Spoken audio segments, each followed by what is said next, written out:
Good evening to you. Thank you for joining us live this evening. I'm Pratibha. First up, let's get you details of the big story of the day that's brewing in Tamil Nadu amid a massive showdown between the Tamil Nadu Chief Minister MK Stalin and Governor R N Ravi. The DMK cadres have stooped to a new low and abused and threatened to even kill the governor. DMK spokesperson Shivaji Krishnamoorthy stoked a massive controversy after he said that he will send terrorists to kill the Tamil Nadu governor. The DMK Neta further questioned the gathering and asked the crowd, "Don't I have the right to slap him with a slipper if he denies to even name Ambedkar?" The DMK organizational secretary RS Bharati also unleashed fresh barbs at the governor. RS Bharati compared the governor to migrant workers from North India who sell pani puri in Tamil Nadu. In fact, the DMK Neta also said that the job of a governor is similar to a worker who cleans the banana leaves after a feast. The Tamil Nadu chief Tamil Naduக்கு சோன் பப்படி விற்க வந்தவனுக்கும் பானிபூரி விற்க வந்தவனுக்கும் தெரியாதுன்னு சொன்னேன். நான் ஏதோ ஒரு வாசகத்தில் சொன்னேன். கடைசியில் பார்த்தா பிஆர் வந்தவன் பாதி பேருக்கு விற்கிறான்னு சொன்னாங்க. அப்படி ரயில் ஏறி வந்தவன் போல இருக்குது இன்னைக்கு இருக்கிற கவர்னர். தமிழ்நாடுன்னு சொல்லக்கூடாது புலம்பிக்கிட்டு இருக்கிறானே நான் கேட்கிறேன்.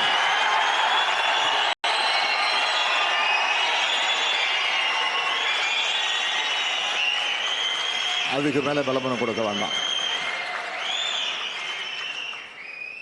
இதற்காக சொல்கிறேன் என்று சொன்னால் இதெல்லாம் வரலாறு. So viewers, you've heard the comment of these DMK leaders, but what is astonishing is the action that has been taken by the police in the matter. The police have booked Shivaji Krishnamoorthy for defamation, for which the maximum punishment is just 2 years and a fine. The BJP has called for the DMK leader Shivaji Krishnamoorthy's arrest over the remark to kill the governor. The BJP has also urged the probe agencies to probe the DMK's links with terrorists. Generally, DMK, we all know, they do politics based on abuse and filth language. There is nothing new. Including the Chief Minister's son, Udayanithi Stalin, has also spoken very badly about a lot of senior constitutional functionaries. And today morning, BJP Tamil Nadu, we have also written a very strong letter to the DGP of our state, asking for immediate action. I was given to understand the Raj Bhavan has written a letter. Now, this is the culture of DMK. DMK, while it formed its party, for the past 60 years, they have been using this foul language, filthy language, and they are known for it. This culture of DMK, it is there in the DNA of DMK. Narrative setting the DMK is trying to do. So today, the Chief Minister tried to very magnanimously downplay the entire episode and say that the DMK does not like to... Not just that, another DMK leader also insulting the governor, comparing him, calling him a migrant, saying he's like a pani puri seller in the state. These are the kind of statements that are being made by the DMK leaders. And what is the action that has come in from the Chief Minister? Nothing. No condemnation yet. No action that has been initiated. Only an FIR being filed. And that is for defamation, not for issuing death threats. Let's open this up. R. Rajagopalan, senior journalist, Dr. Suman C. Raman, political analyst, and C.K. Kumaravel, political analyst, joining us on the broadcast. Mr. Kovai Sathyan also joining us very shortly. Experts on Tamil Nadu, really, but what is happening? That's the biggest shocker that we're seeing. Mr. Rajagopalan, today were all limits crossed. This is a DMK spokesperson who is openly saying that he's calling for the killing of the governor, saying let him go to Jammu, we are going to bring in terrorists. That's a statement that he made in an open crowd and no action has been taken. Before I come to you, Mr. Kovai Sathyan also with us. Kovai Sathyan, very, very shocking statement that has come from the DMK and surprisingly no action being taken. Even now, the only FIR mention is of defamation, nothing about the death threats. Yeah, good evening. For the betterment of your viewers, let me summarize DMKs. They say in Hindi, Chandni Chandni Sitaro se nahi. DMK, Gunde, Gunegar, Dhokebaz, Beshram log ke priye, imandari se nahi. This is what it is. And this culture, there from the leader till the last cadre of DMK. For the last 6 decades, this is their culture, and they nurture and they cherish People who are disgraced to the society are the pride of the MP. And by the action of the minister, it is evident that he doesn't want to act. No, but do you expect any action to be taken? Because as of now, there's been no action that has come in from the Chief Minister. You cannot expect action from MK Stalin. He doesn't have the spine. It is not the first time this person is making such derogatory, obnoxious remarks in public. He has made it many a times. And not only him, there are many last level cadres. He is not a leader at all. There are many last level cadres who had made derogatory, much more derogatory and obnoxious remarks, but there is no action as a party leader. Stalin as a party leader will not initiate any action. Stalin as a CM of the state also will never initiate any action. It is expected. These are on the expected lines. But however, we strongly condemn this. A person who is holding a constitutional post and has got authority cannot be addressed in this way in an open public rally. A cherry on icing is today MK Stalin on his own party meet is trying to address derogatory the governor. That's right. And no action has been taken, and that's the most surprising part of it, because he's a official spokesperson of the DMK. He's not any fringe element. Why is it that the party has not taken any action? Mr. Rajagopalan, you've joined us here on Times Now time and again, speaking about the standoff between the governor as well as the Tamil Nadu government. Unprecedented scenes have been witnessed. The governor walking out, yes. But disagreements aside, today what we're seeing is an open death threat that's being given, and it looks like the state is protecting this man because no action is being taken. Very sad commentary on the DMK government and DMK performance and the DMK administration, because I would like to charge the Indian Police Service that is held by Director General of Police and Commissioner of Police. Both of them are meant for keeping the law and order.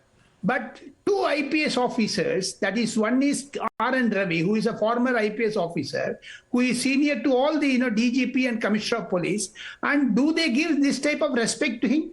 Apart from that, madam, in Tamil Nadu, religious conversions are very, taking more in Tamil Nadu. The drugs and, Afim, Narcotics Control Bureau has given a long report.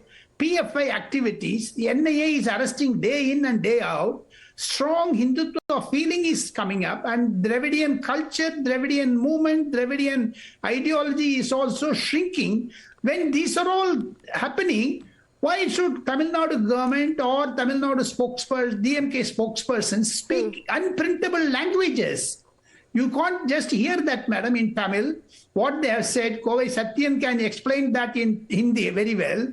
And I don't want to attempt that, because you cannot just pronounce that. They say, yes. The governors... Abuses being used that we have even muted out. Mr. Kumaravel, you had joined us just a few hours prior to this, and you claimed that the Chief Minister will take action. You expressed a lot of confidence, saying, this is a spokesperson of the party, yes, but he has gone too far. I'm sure action will be initiated against him. The Chief Minister will take action. But look at the action that has been taken by the police officials. He has been booked for defamation. Is this defamation when a person comes out in the open and issues a death threat?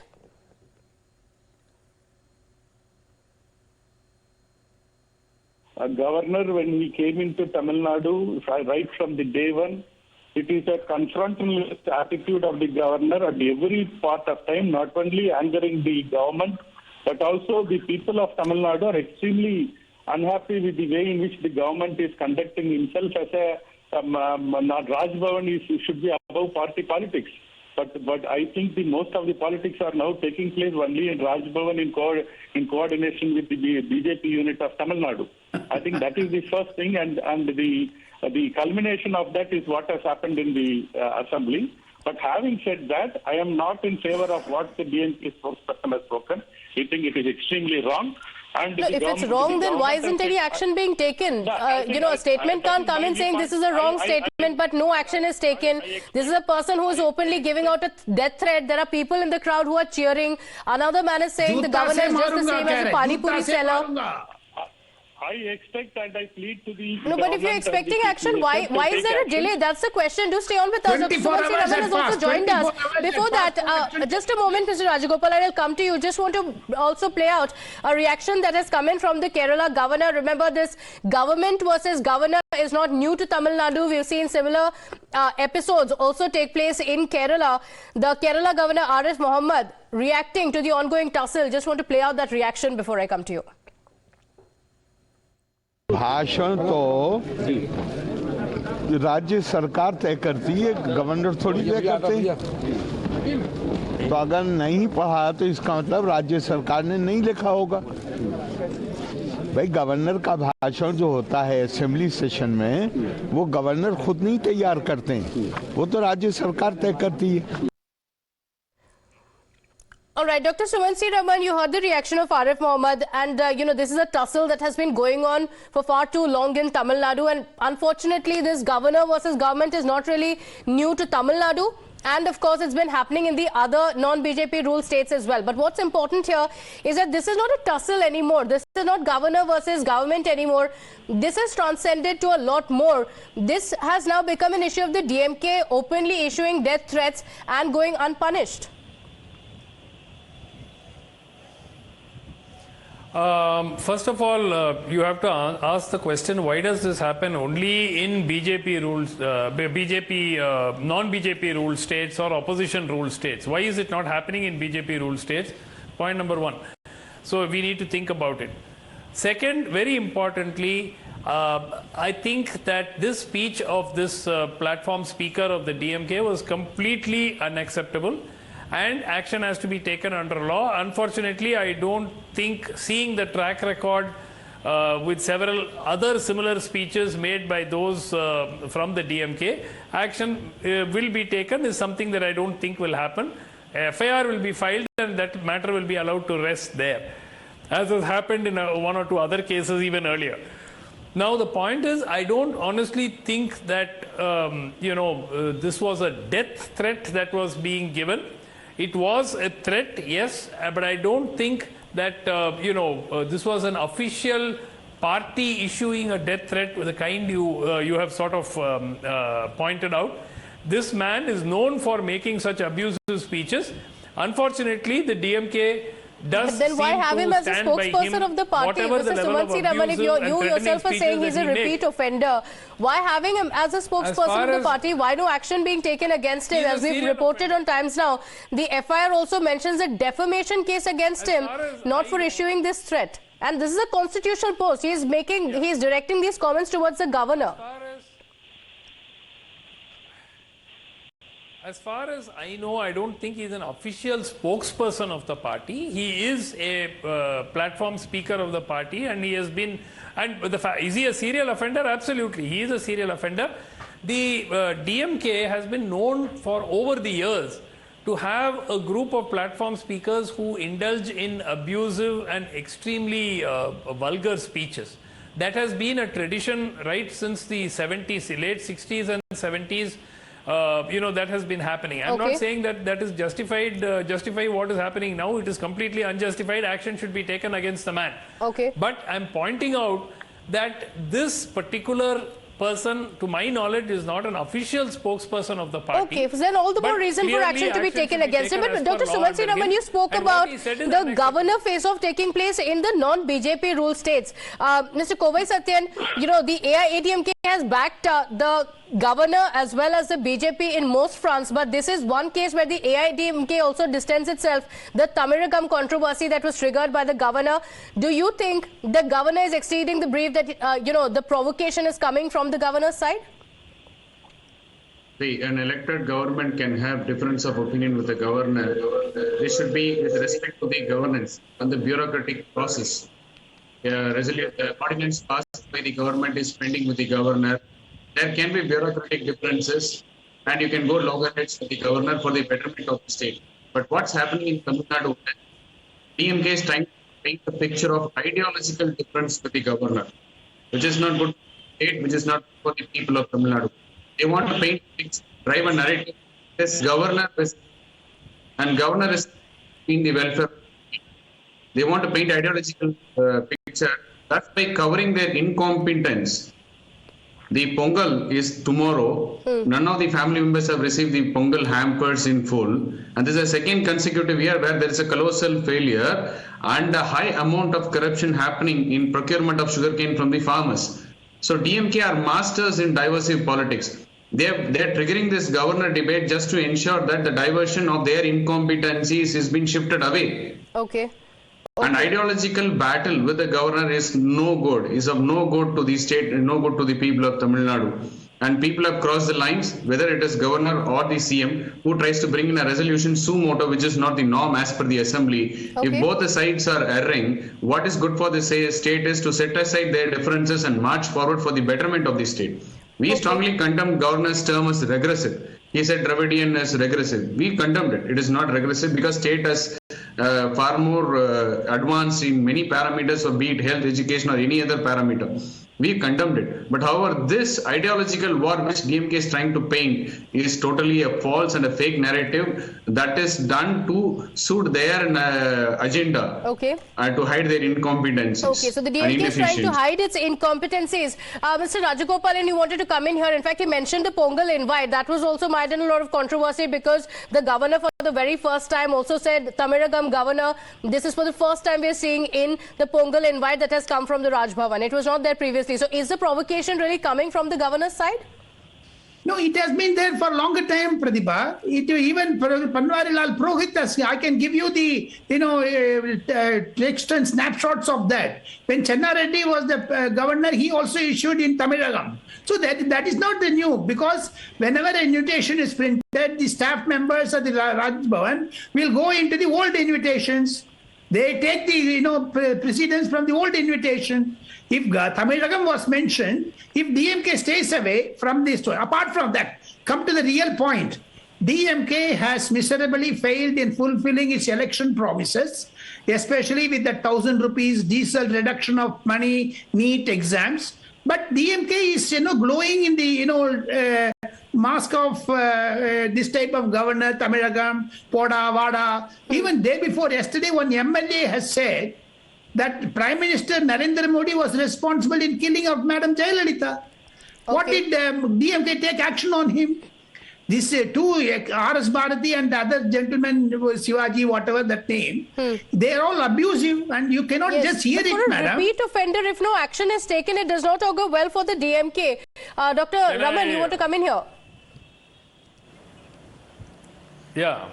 I think what the governor is doing is he is substantially helping to increase the popularity of Mr. Stalin, and he is wrecking whatever chances the BJP has in the state. Of the last 1 year, the BJP has gained significant ground in the state, and all the effort taken by the BJP to improve their base is being undone by this governor, and they still don't seem to realize that by supporting whatever this governor is doing, they are only digging a hole for themselves. So I think the DMK should be extremely happy with the governor. No. And they, in fact, they did not even release the content of the letter. 1 minute, sir, let me finish. They did not even release the content of the letter which was handed over to the president. Perhaps they should have, in ideal situation, have said, please don't replace. All right, stay on with us. We have some breaking news coming in. Very, very important breaking news update coming in. Request you to stay on with us. Action finally being taken against Shivaji Krishnamoorthy. He has been temporarily suspended from the DMK. That's the update coming in. The primary membership being taken away and the other posts for not adhering to the party norms and bringing a bad name to the DMK party. This is a response of the DMK. The DMK finally taking action. Mr. Kovai Sathyan, are you surprised? He has now been suspended. You claim that no action will be taken. At least the DMK has taken the first step. He has been temporarily suspended from the party. This is a knee-jerk reaction, and this is what happens. Even an MLA who was convicted for a rape of a girl and sentenced to 10-year imprisonment, he was temporarily suspended. There are many such cases like this. DMK will say we have initiated action. It will be only a temporary suspension. After the issue dies down in media, he will be recalled back in the party. And this is their culture. This is not new. What ideally should DMK leader should have done is not obeying his orders. He should have terminated his membership. And he would have given a free hand to the police to act as per the books of the law. and police have become puppets in the hands of DMK MK Stalin. They are watering down the charges against him so that he can walk scot-free. And how can somebody say that let him send to Jammu and Kashmir, I'll send terrorists behind him to assassinate him? How can somebody wield a threat against a constitutional authority? And who has given this confidence and freedom? It is the DMK culture. It is the DMK Neta who are around him giving that confidence. Go all out, take the law and order in your hands, and you will be let scot-free. And whatever the police action has to be taken, police are the puppets in the hands of DMK. They will not initiate any stringent action. And how many more events and records you make? This is their culture. Okay, all right. So the AIADMK saying this is knee-jerk reaction. Questions also on whether action will be taken again against RS Bharati, who also compared the governor to a Pani Puri seller. Thank you all for joining us this evening. Slipping into a quick break here. We'll be right back. Do stay with us.